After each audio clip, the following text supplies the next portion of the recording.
So it's 3 o'clock and we're now live, and I am bringing you a ray of sunshine today because Sarah Slattery is indeed the travel expert. You'll have seen her on the television, you'll have heard her on News Talk and on the radio, you'll have read her articles in lots of publications. She's everywhere. And to be honest, Sarah, you've become my go-to travel expert since I discovered you. Absolutely. So you're really, really welcome. Thanks so much, Anne, for having me now. I don't know about all that, but it's nice to hear it anyway. No, I mean it. I absolutely mean it. I was probably late. I'm just turning off my phone. Was late to the party and finding you, but once I did, I used to really look forward to your newsletters coming in. And in fact, last year I said to Neil, we're going to go somewhere every single month this year. Oh wow! I went to Rome on one of your recommendations in January, and then I had to cancel everything else. So, but I suspect travel is such a big topic at the minute. We're dreaming of holidays. We're wondering, what can we do? So we'll start at home, Sarah. I do think most of us are going to be staycationing for the most part. Yeah. Any gems that you've come across, or anything that you can recommend that people can do to have a super holiday at home? Well, I mean, I suppose a lot of people were looking for the holiday homes on the wild Atlantic Way. It was always the elusive thing, or what everybody seemed to want or book back in January. So it is quite difficult to get those now. But a couple of things I suppose that I've been saying to people is to just not forget about the Midlands, about our lakes, because the likes of Leitrim and Roscommon and Tipperary, West Tipperary, all around Lough Derg there, there's so many places that you can actually do the same activities. If you want to try stand-up paddleboarding or all the new craze, it's much easier to try a lot of these things on lakes than it is in the Atlantic and the surf. It's much easier to get availability. The prices will be a lot lower. And you've also got all the forest walks and stuff and hikes around there too. So that, we tend to just beeline for the coast, whether that's just us. We're trained from holidays thinking of beaches, so we probably do the same here in Ireland. But actually, there's so much to offer in the Midlands as well, around our lakes and up north too. A lot of people looking for the Shannon. Cruising on the Shannon is quite hard to get, but up around Lough Erne, it's a lot easier to get up there. The Lakelands and Fermanagh and things like that. So I suppose for the old cliche, but maybe just think outside the box a little bit, and don't just go for the Lahinches and Spanish Point and Dingle and all those kind of places, So you think they're all pretty much booked up at this point? I'm sure they probably are. Well, it's just the specific type. Hotels are absolutely fine. There's no issue getting hotel availability, but the holiday homes are a lot harder with families. That was, I suppose, and as well, when people were booking back in January, people didn't know what the story would be with hotels and, whether it'd be 90 minutes for dinner and all that kind of thing. So holiday homes were definitely the most sought after. But, but I suppose, sorry, somebody's distracting me there. I think I'm hearing something. Don't worry, that's the joys of live broadcast from home. But yeah, so I suppose there's still availability, but it's just a specific type. The holiday homes along that coast are quite hard to get. Hotels are not a problem at all, from what I can see anyway. Are people investing in campervans, do you think, and renting campervans? Yeah, there was a big draw for that as well. Campervans is a new company started, and I can't think of the name of them now, I'll be killed, but and they're renting them out as well. And campsites, there was a bit of an issue with campsites because with the social distancing and the amount of people needing the toilets, they had to reduce the number of tents that were allowed. So there was an issue trying to get specific pitches for tents, whereas you could get holiday homes and things like that because they have their own toilets in the camper van or in the holiday home. So the tents were kind of harder to get. But again, renting camper vans is a big thing now, a big craze, all right. Okay, I can't help wondering, when our boys were small, we used to go to France all the time. We lived in Dublin, went to France, met up with friends, we'd drive over. I wonder, will people, to get us over the hump of getting back into an airplane again, will ferry travel be increased? Yeah, I'd say so. And there's been a lot of increase already with Brexit. There's a lot more new routes to France and Germany because they don't have to go to the UK. So now I know they're all cargo and but I would imagine that the routes are, I'm sure once holiday travel or personal travel is included as well, I would imagine that will all all expand. It'll be something different. I mean, I suppose when you're on a ship or a ferry, you can go outside. You know, sometimes you can have your own cabin as well. So it is certainly gives that feeling of you know, you're not going to be crammed inside an aircraft sitting beside somebody you don't know. But I think, to be honest, once we're all vaccinated, I think a lot of those fears will probably go away. I think so too. I think we will be cautious initially. I'd say the first time we get into a Ryanair flight again, you know, it's going to be strange, but we will get there. Here's a question from Jackie Kearney in Lucan.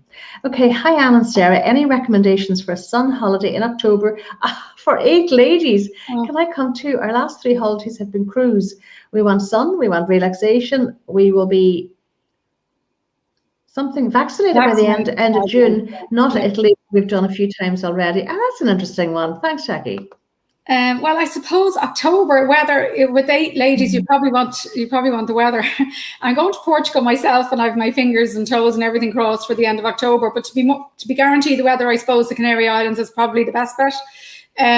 You can get lucky as well with some of the southern Mediterranean islands like Crete and Rhodes and Greece. And I know Ryanair are flying really late. They're flying till the end of October there. I think Aer Lingus are too. So I'd say Rhodes and Crete definitely look there.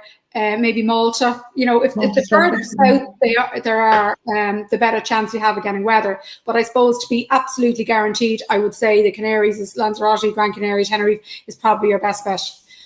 We were in a gorgeous place in Crete last year in Hania. Ryanair flying to Hania, and it's absolutely gorgeous. Really, really surprised me. Completely different to the other side of Crete. So, you know, if you wanted to look at something new, maybe check that out. She's just saying Greece has been mentioned. Oh, I have this dream of a Greek island. I don't know. Yeah, I love Crete. I love Rhodes. I love Santorini. Loved all of them. Yeah, but it's funny when people think of Greece. Like if you look at on a map where Corfu is and you look where Rhodes is, there's a big difference, and there could be a big difference in temperatures as well. So just if it's October, I just generally say go as far south as possible. I actually think I went to Malta in October when I was a nurse, because I know I was on a bicycle and I ended up under a car, nearly killed myself. But the weather was super. Yeah. Malta generally tends to be good too. Yeah. Okay, where was the most? What was your most memorable holiday? Because you've travelled so much. Tell us how many countries you've been to, Sarah Slattery. Make us all green with envy. I put on my bio or my profile that it's 50 plus, but like I'm not one really for counting numbers. I couldn't actually tell you to be honest, but I know it's definitely. I remember actually when I started my website, adding up how many just so I could say how many I'd visited, and I know it was over 50, but.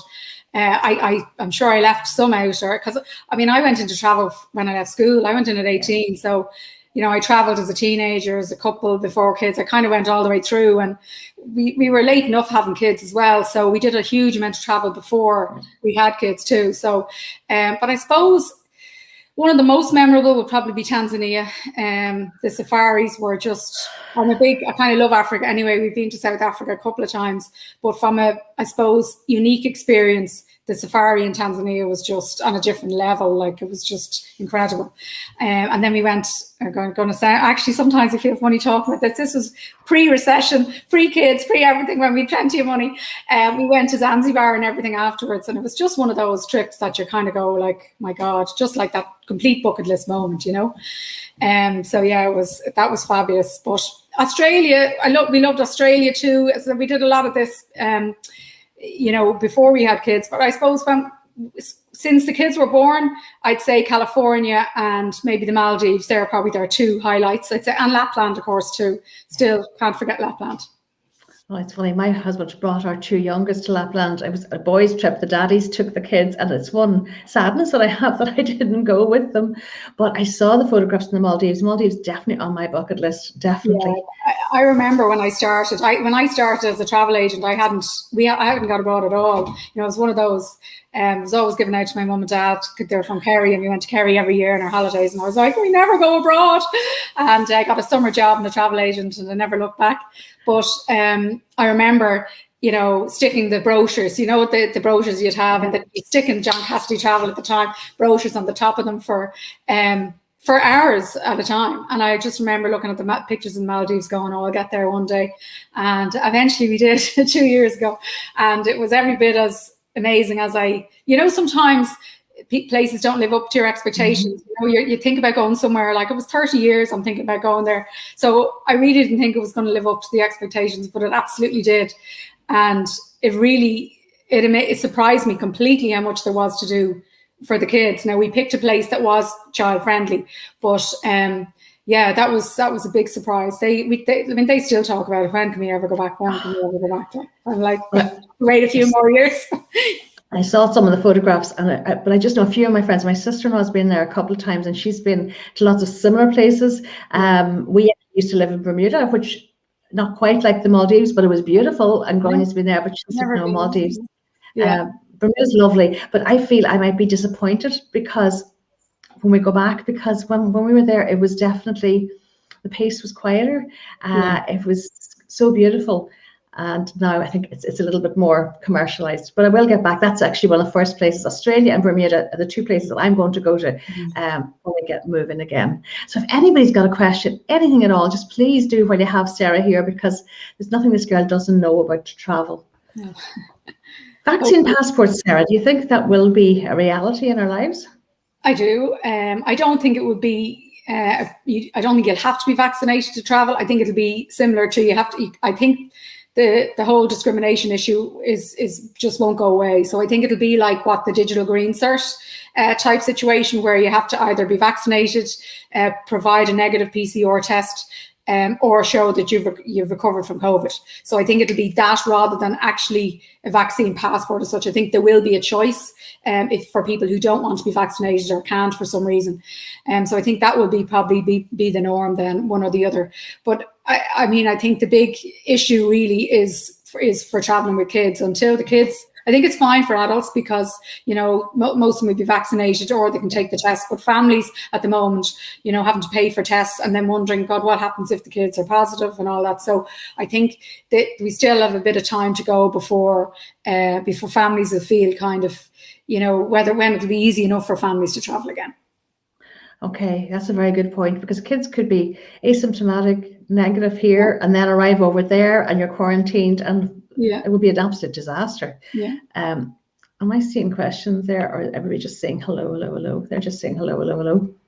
If anybody hasn't signed up for Sarah's newsletter, please do, because it brings me such joy when it comes into my inbox. And I used to love when you had all the recommendations. I don't know how you did it, Sarah, because you found, like when we went to Rome, we stayed in, oh God, can I remember? It was Art Deco Hotel. Was it called? Oh yeah, I remember that. God, that was really popular. Yeah.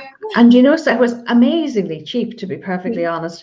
And for some reason, I blew it all on that trip. I don't know why. We had Rome. We had 5-star Rome, and it was amazing. And that was the last trip. And I had others.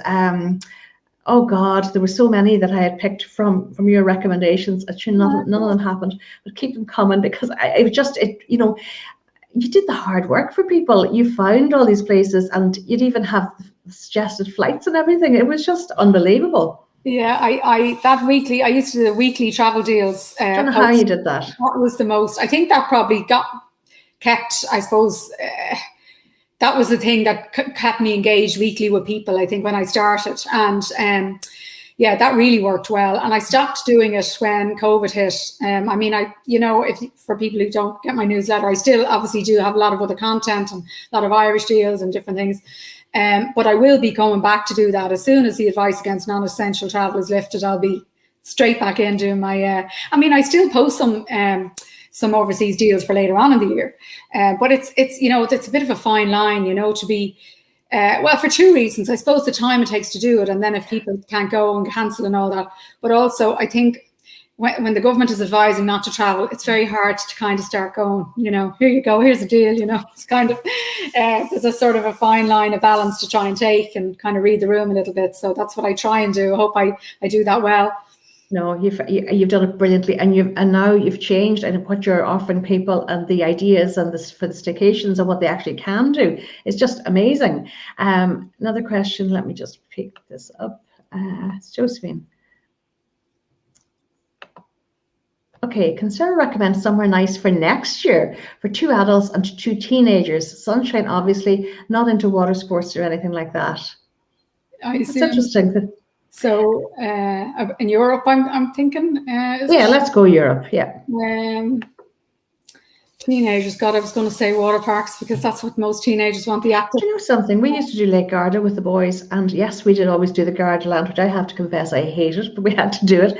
There's so much that you can do in Lake Garda. Yeah. Well, the new cycle track, if they're into cycling, the new cycle track around Lake Garda is opening this year, all the way around the lake. It looks spectacular, and you've got Garda Land there. There's also a fabulous cable car right up in the Dolomites up there in Mont Baldo. I think I've been on it. Yeah, and I don't do heights. Yeah. So that's a great spot, actually. I mean, I think you picked a really good one there to recommend yourself, and you're also near Verona, Venice, Milan. There's so much you can do from that from Lake Garda. So I think that would be a good one.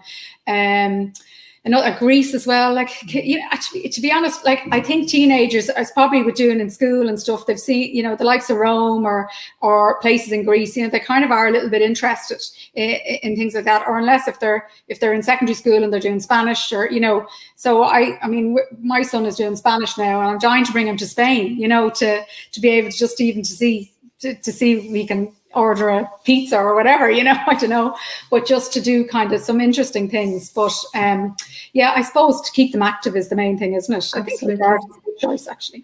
Croatia was another summer that I went to. Actually, it was just my youngest son, because Jack couldn't go and Neil couldn't go, and we went to Montenegro. He pulled the leaving cert one on me, and he said, "Mum, I'm doing history, so you must take me to Bosnia." And I was terrified, but you know something, it was I don't know, I have goosebumps thinking about it, because I grew up knowing the history, and to see that bridge at Mostar. So there's so much that you could do.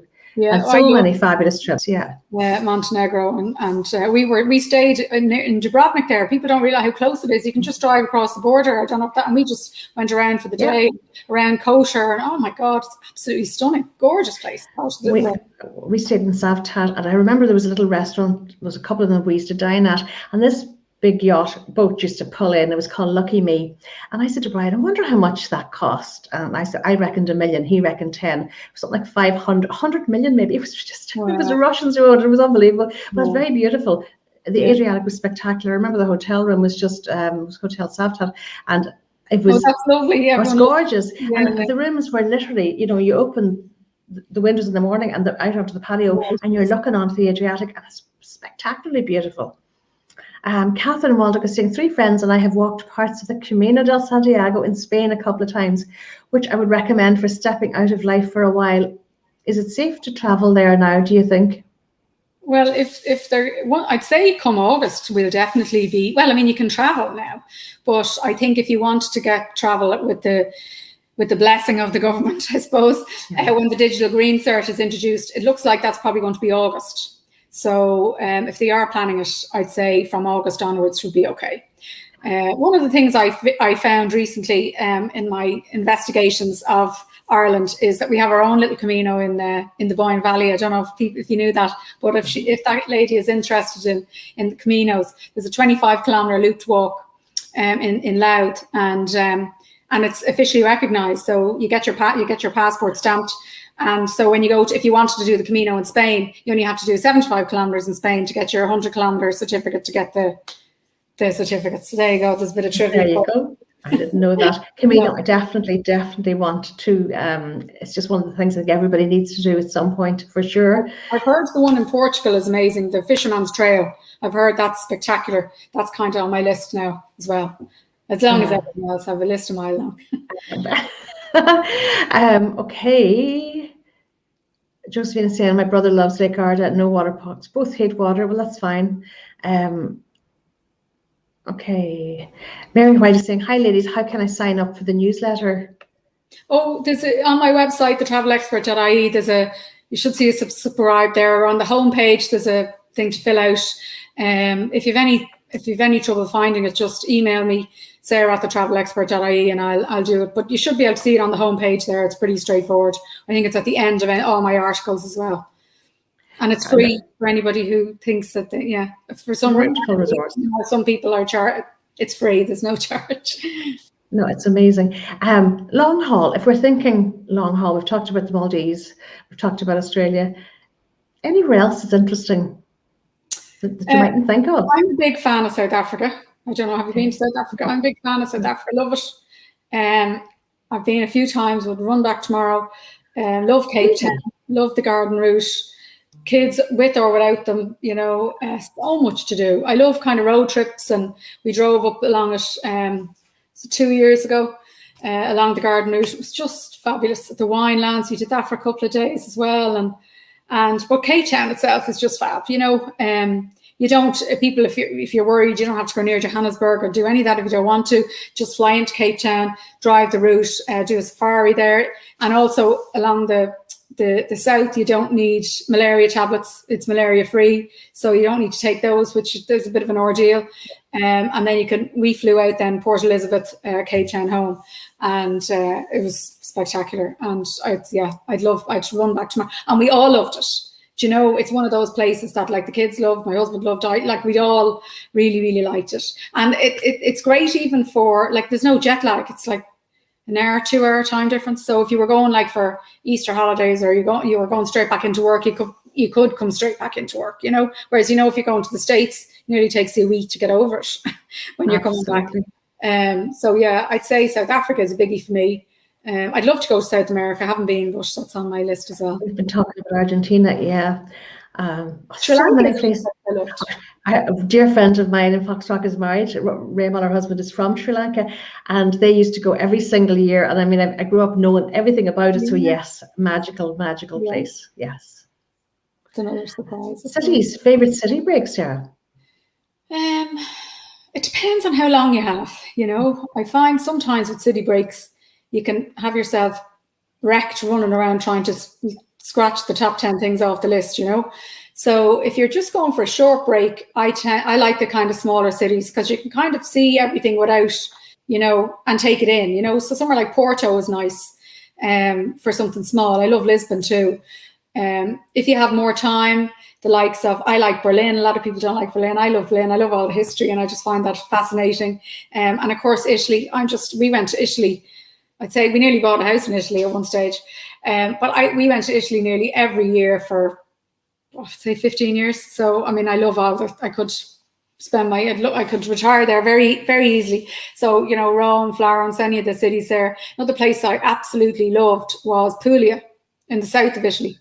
Okay. God, that's definitely now mind-blowing, amazing, stunning. That's actually where I had planned to go for the February of last year on your recommendation. Oh, it's just, yeah, I totally, I wish I had a week there. We were there for 3 nights, I think, or 4 nights, and like no way near enough. Would have loved now much longer.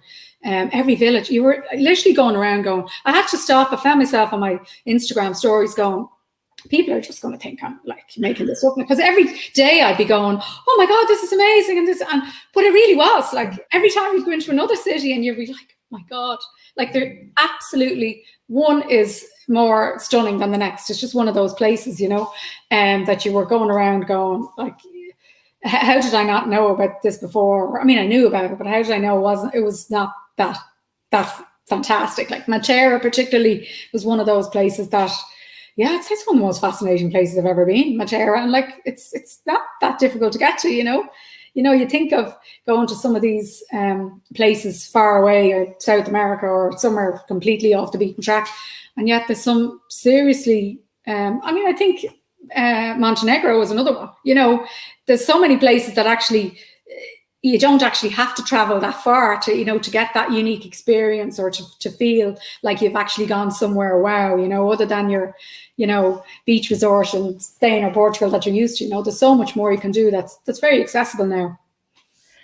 I'm curious about something. I love Italy as well. We all do. All 5 of us just adore Italy. How difficult is it to buy a property in Italy? Do you know?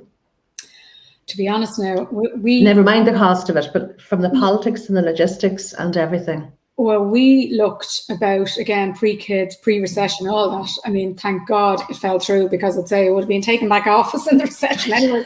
But at the time, when you were invincible, everybody was buying everything. And it was actually an Irish company we used, but it was one of these kind of apartments off the plans up in Tuscany, but we put the deposit down and everything. But then when after the plans came through, it turned out we didn't have this balcony we thought we had, or we didn't have, anyway, it wasn't what we thought it was. So we were able to pull out and we got our money back. So, I mean, at the time it was relatively straightforward, but God, I couldn't really couldn't tell you now. I don't know what it's like. But yeah, I thought that was going to be our holiday home for, that was before I started the travel expert course. That was when I was a travel agent, and I thought that would be our thing, flying to Pisa with Ryanair for €50 every other weekend. But anyway, it didn't happen. That just reminded me of something that I wanted to ask you. Do you think the cost of flying is going to be substantially increased post-COVID? I think next year, 22, assuming all goes well and there's no new variants, so we don't have any dramas, or I think next summer, July, August, will be expensive. I know, like some places like Orlando, or the holiday homes are already sold out, some of them, and a lot of people, you see, had to transfer their holidays the next year.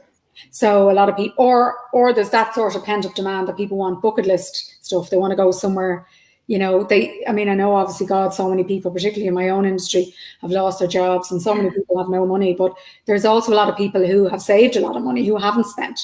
And so there's definitely a demand for more luxury, like villas, or, the likes of families, for instance, like Orlando and the bucket list trips, or maybe safaris or cruises and all that kind of thing. So yeah, I definitely, I think in the peak season, they will be expensive.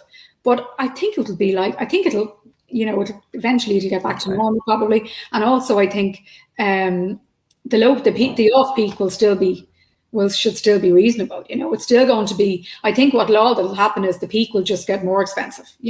Really, I think that's like the Easter. I mean, we looked at going away for Christmas, and the prices are just astronomical anywhere from the year now. But I suppose people had to transfer their bookings to somewhere, and that's the date, that's when they picked. So trying to get something now is hard. Might be easier to get city breaks, there might be less demand for city breaks. People, I suppose, won't want more open spaces, and so you might get good deals there. But it's kind of probably a little bit too early to say. We're all just kind of guessing on the trends at the moment. But should we be thinking of booking holidays for next summer? Definitely for July, August. Yeah, absolutely. And you see, the other thing to consider is most hotels have free cancellation now. So people are booking hotels like they're booking restaurants, That's one thing that, whilst what we were saying at the start of the conversation about these holiday homes in the wild Atlantic Way and the hotels with lodges inside and all that, so many of them are booked up by international visitors who may not have cancelled yet, So I would imagine there is going to be cancellations coming on stream, and that will be the same for everywhere, So people are booking. Even myself, I hate to admit it, but like I've also booked, I've booked Portugal for the October midterm break, but I've also booked Galway in case I can't go to Portugal, So I don't recommend everybody does that and cancelling all the poor hoteliers. But I know that's what a lot of people have done, and the reason I did that was because I'm left now looking at Christmas and there's nothing there, and I think I should have actually booked, So definitely, I think if you're looking for next year, I would. If you want something like that, like a nice villa or something specific, and you want to go in July, August, or you want to go for Easter holidays, or I would say definitely book in advance. I mean, you've nothing to lose, really. I mean, if it's particularly with the accommodation, the flights is a different story. Make sure if you are booking flights that you have flexible booking options, that you try and just put down a deposit if you can, or that you can change the flights, and just read the small print. I'd always suggest booking with a travel agency anyway, just particularly for foreign travel if you're booking flights as well, just so your money is secure, and if there is any issues with travel restrictions, you have somebody at the end of the phone to talk to and help you out. Actually, again, on your recommendation, I think it was before we went to Rome, you recommended travel insurance, and can I remember it? And they even gave us COVID insurance. Yeah. Who was that with? It was an Irish company. Blue Insurance or Multi-Trip. Multi-Trip, yeah. They were great. They gave us, last March, I think, they gave us a couple of weeks notice and said, if you're booking, if you get the insurance now and you'll be covered for COVID. At the time, it was brilliant. So many people took up that. They were great. A lot of the hotels and a lot of countries have COVID cover now in place as well. So it definitely varies from insurance company to and countries, and even some airlines have it. So if you can't if you can prove, this is probably going back to what we were saying about the kids as well, that if you can prove that, say for instance your son tested positive, you're vaccinated but you're traveling with your kids and they test positive 2 days before you go, if you can prove that they did, a lot of the airlines will refund you or allow you to change. So it's really just important that you check the small print if you are booking flights, what you can do. Because even, for instance, now, and even I'd even go so far as to say screenshot it with the date. And because, for instance, Ryanair now at the moment, if you booked before the 10th of June last year, so a lot of people, for instance, who booked January to go out in the summer and they couldn't go, so they changed it this year. They had to pay change fees to change. In some cases, they were like €100, €200 per person for a family of 4. And now they're stuck paying change fees again, because they booked pre the 10th of June. Whereas you'll see on their website, free changes or 2 changes, I think, up to the 31st of October. But that's for bookings after the 10th of June, So like this, so it's just important to be aware of all the different restrictions. So of what's available. And now it's different if there's, like, in fairness, I put out an offer to Lake Garda there for the October midterm, and like the flights were with Ryanair. But like the flights were 70 or 80 euros. So like in my mind, it's probably worth a gamble for that. Like, but if the flights were 400 euros now, it might be worth a gamble, So there's you have to, there's obviously the benefits of going with Ryanair. The prices are so good as well. So I'm not saying it's all bad, but just watch out for some of watch out for the terms and conditions and some of the charges and what, and book if well, actually, do you know what? The accommodation is free cancellation. If I book the flights and I lose 200 euros, I lose 200 euros, but at least I've something booked for next July, something to look forward to. Sometimes, like when I booked Portugal, I got cheap flights for the October midterm. And I kind of said, you know what, just even knowing I'm going somewhere, having that to look forward to. I said, if I lost the 200 euros, the flights were 50 quid each at the time. Like, I think I've got that in therapy, knowing I've something booked for the October midterm break. So it all sorts of, it's just whatever you can afford, whether you can afford to lose or not, or and whether travel is, some people are quite happy to go in Ireland now. They don't have any wish to go abroad and wear masks and all that kind of thing in the sun. So, it's different strokes for different folks. I can't wait to get on the plane again. There's a bit of me that can't too. Do you know, I never actually consciously thought about that, being in the sun with a mask on. Yeah. Never thought of it. It's you have to wear a mask outdoors as well, on the street, It's not. No, it's not in all the regions, and I think some of the beaches are okay. But it's fine, I'm sure, in October or whatever. But if you're going and it's 100 degrees in July. Absolutely. Well, let me tell you, you couldn't hear this because I have got earphones in my ears. There's been thunder and lightning here, and now we have ferocious rain in Donegal. And we sunshine this morning. This morning was absolutely beautiful. But and you're coming to Donegal for part of your holidays as well. I'm coming to Donegal in June. I can't wait. I haven't been since, I'd say, in my 20s, so I'm dying to. And it's a completely different now. You look at everything with different eyes now. I'm dying to. I only found out about the Inishowen 100, that road trip around Inishowen Peninsula there recently. I said, the things I'm finding out about, so I'm going to do that. And really, really looking forward to it. Can't wait. I actually read an article this morning, maybe it was yesterday, where somebody said that Donegal is the second most popular holiday destination this year. I didn't know that until yesterday. Yeah. And I'll tell you one thing. Last year, I remember when we would go over to Carrick, I've never seen traffic on the roads like it, and it was Kerry cars and Dublin cars and Cork cars and Kildare cars. But we will get moving again. I just wish the weather would brighten up and sun up a little bit, because this time last year we had good weather. Well, the apps at the moment, I'm looking at my phone and it looks like it's to rain for the week, and it's gorgeous here today. So I don't know. I saw somebody on Twitter saying, did somebody hack the weather apps because they're just getting it wrong all the time? But yeah, I don't know. Ireland is great when we were in Mayo last year and the weather was, we just had a fabulous time. Absolutely fabulous. I loved it. So if we get the weather, it's great. Just have to keep everything crossed and hope for the best. Helen Walsh is down in Wexford, and she's saying, "Oh, Anne, the sun is shining beautifully here."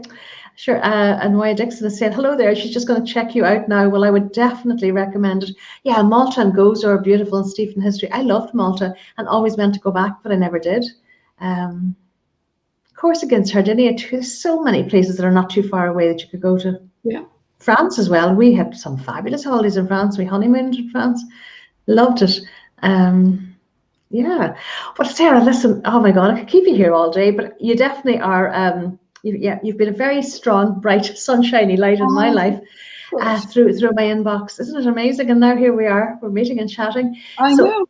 Instagram, they'll find you on Instagram. You have a huge following on Instagram and a massive following on Facebook. I'm not surprised. I'm not surprised because the amount. Are you a journalist by background or not? No, not at all. No, not at all. I kind of very cleverly describe myself as a travel writer. Just don't want to upset any of the real journalists, you know.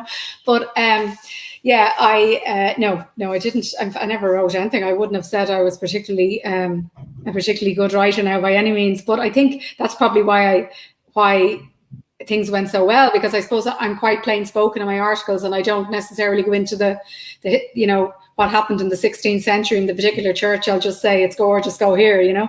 So I think a lot of people like that, you know, they like the I don't have the flowery language, and I'll kind of write things like, I suppose, what I think from my own personal preferences, you know, rather than like things I wouldn't necessarily be interested in. So I think that's probably why it went so well. But yeah, no, I'm not a journalist, definitely not. Well, I loved every bit of it. It was so authentic, and yet the passion was coming through. You knew it was authentic, you knew it was real. And you were traveling with 2 kids.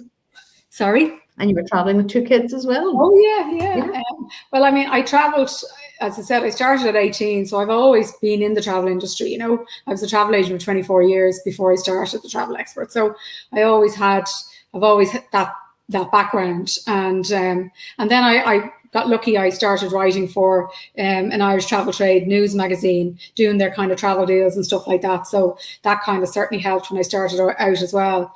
And now I just write for my own site now. Oh, that's fantastic. Well, listen, thank you so much. So guys, check her out. It's a travel expert on Facebook, and it's a travel expert on Instagram. And I would definitely recommend that you all sign up to that newsletter, because once we all get going again, it's going to be just amazing. And we have so much to look forward to. Absolutely. So guys, this has been a strange week for me. I've only done one live, which is with Sarah today, because I have a million things brewing in the background, and I will be back next week, and I'll let you know when and where. So yeah, they're all saying thank you, so interesting. It's a big topic for us all, and we just can't wait. So listen, Sarah, I do hope our paths will cross in reality someday. And in the meantime, keep doing what you're doing, because you're doing a great job. Thanks a million. Thank you. And thanks for having me today. Now, that was lovely. It was my pleasure, my absolute pleasure. Okay, so over and out. Stay safe and stay fabulous. And I'll be back next week with loads for you.